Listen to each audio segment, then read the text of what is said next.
All right, so today we're doing a deep dive into something pretty wild. Wild is, I think, an understatement. Yeah, I mean, you tell me right.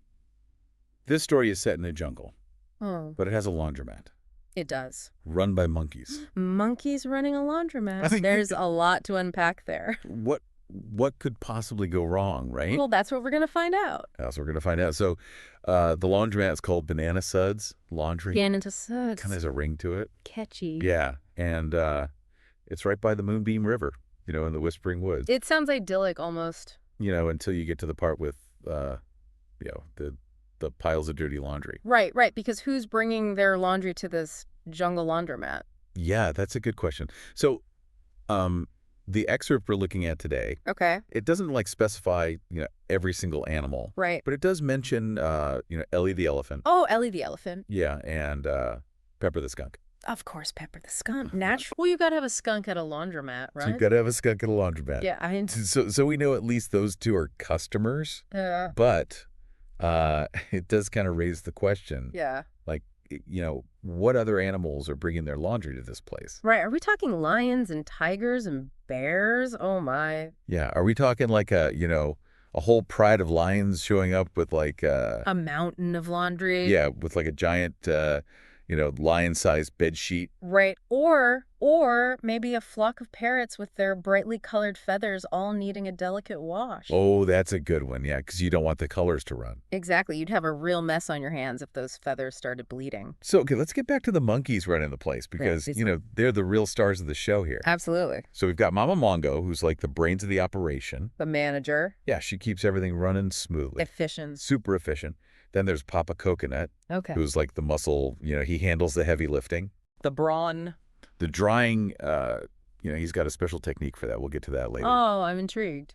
And then there are the twins, Tiki and Toko. The twins. Yeah, and they're kind of the wild cards. Mischief makers, perhaps. Yeah, mischievous is a good word for it. They're supposed to be helping with the folding. Mm-hmm. But let's just say their definition of folded might be a little different from ours. I can imagine. Yeah. So anyway, Ellie the Elephant shows up one day. Okay. With this, massive tent. Massive how? I mean, the excerpt says it's the size of a small house. Oh, wow. Yeah. So obviously this is not your average load of laundry. No, you're not just tossing that in a regular washing machine. No.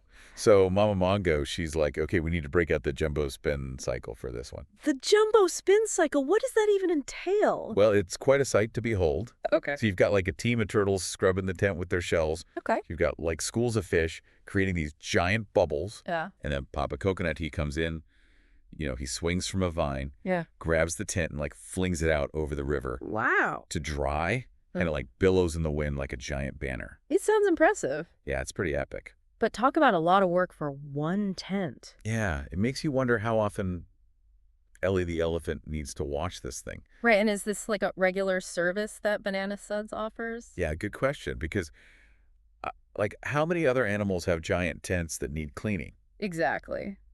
It seems a bit specialized, wouldn't you say? Yeah, but then again, this is a jungle laundromat run by monkeys. So I guess anything is possible. True enough, true enough. So we have Pepper the Skunk. Mm. He arrives with a little bit of an emergency. An emergency? What kind of emergency? So let's just say he had a little accident, if you catch my drift. Oh, Pepper. Yeah, it's not pretty, but Mama Mongo, yeah, she's a pro. She doesn't even bat an eye.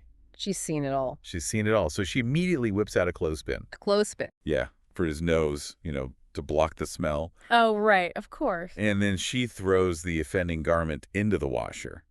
Yeah. With extra suds and a eucalyptus rinse. Eucalyptus, good choice. Yeah, she's got a remedy for everything. But of course, things can never be that simple at Banana Suds. What happens? So picture this, right? Pepper's sweater is freshly washed and hanging out to dry. Okay. When suddenly this gust of wind comes out of nowhere. Oh, no. And it rips the sweater right off the line. And it carries it through the air. Where does it land? Right into a group of baboons. Baboons? Yeah, who are meditating by the river. Oh, no. Poor baboons. Talk about disrupting your inner peace. Right. I can only imagine the look on their faces when this, fragrant sweater lands on them. I bet they weren't very zen after that. Yeah, so as you can see, Banana Suds, it's not your average laundromat. It's definitely one of a kind. It's a place where, the unexpected is always expected. Right. It's a hub of activity, a place for community, and a source of endless entertainment, even if it is a little chaotic. And smelly. And smelly, yes. But that's all part of the charm, I guess. Yeah, so next time you're doing your laundry, just think about Banana Suds. And be grateful you don't have to deal with elephant tents and skunk mishaps. Exactly, and be grateful you don't have monkeys folding your clothes. Though it would certainly make laundry day a lot more interesting. That's true. But hey, maybe that's a business idea, right? A monkey-run laundry service? There's a thought. Just something to ponder. Food for thought. Until next time. See you then.